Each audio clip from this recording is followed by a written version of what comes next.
Huwag mong tawaging asawa isang tao pag hindi pa kayo kasal.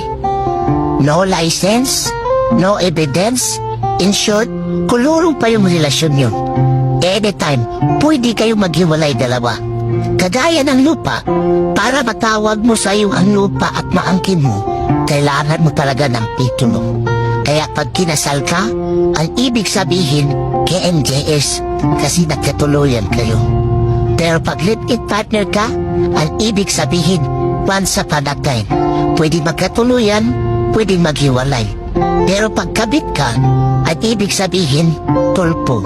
Kasi may magre-reklamo sa'yo at pwede ka pang makulong. Pero pag iniwan ka, ang ibig sabihin soko.